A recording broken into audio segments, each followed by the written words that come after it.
from the street, 919fm.com. Here's what's happening. Good afternoon. I am Vanessa Thomas with the 12 o'clock news on the street, 919 FM, and online Facebook and YouTube. In the headlines, retirement at 65 should be a choice, says opposition leader Mrs. Kamla Prasad-Bisasa. TCL workers continue their protest for their money. And internationally, 10 dead and 11 injured as a Spanish boat sinks off Canadian coast. And now the news in detail. Opposition leader Mrs. Kamla Prasad-Bisasa says people should be able to choose whether they retire at 60 or 65. The former Prime Minister was responding to a recommendation in the National Insurance Board report, which was laid in Parliament on Friday.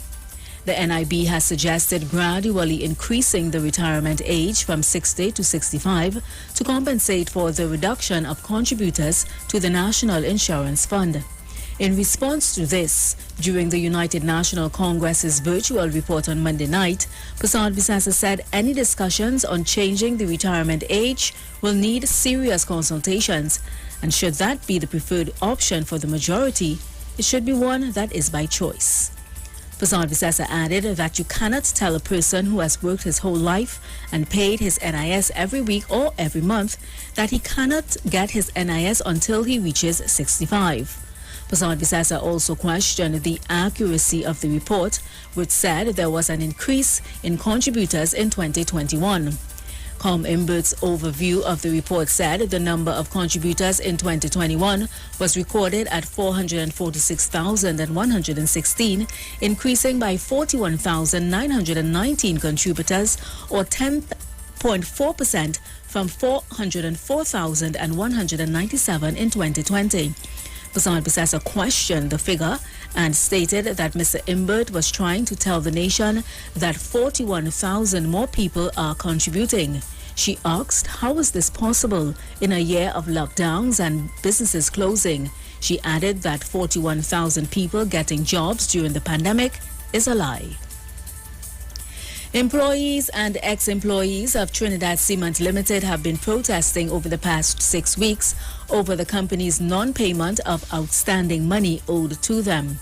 Twice a week, permanent and casual workers, ex-workers and retirees have been marching in front of the Clarkson Bay compound, hoping to get management's attention. While the Oilfields Workers Trade Union and management are expected to meet today to discuss this issue, workers said they decided to keep up the protest action because they had been given false promises too many times. The union took the matter to court in 2012 and won, but yet the company had not paid the workers.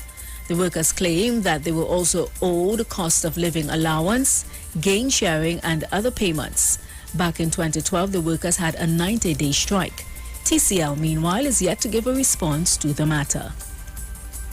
Internationally, at least 10 people have died and 11 are missing after a Spanish fishing boat sank off Canada's east coast.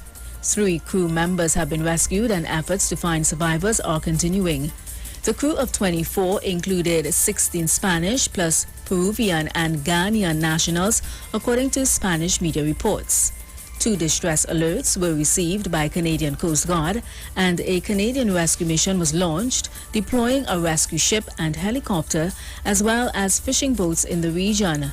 Weather conditions, including rough seas and fierce winds, were complicating the search for survivors. Rescuers are hopeful of finding more people alive. And that was the 12 o'clock news on the street, 919 FM, and online Facebook and YouTube. Recapping the headlines. Retirement at 65 should be a choice, says opposition leader Mrs. Kamla Prasad-Bisasa. TCL workers continue their protest for their money. Internationally, 10 dead and 11 injured as Spanish boat sinks off Canadian coast. Do enjoy your afternoon and continue to be safe. I am Vanessa Thomas.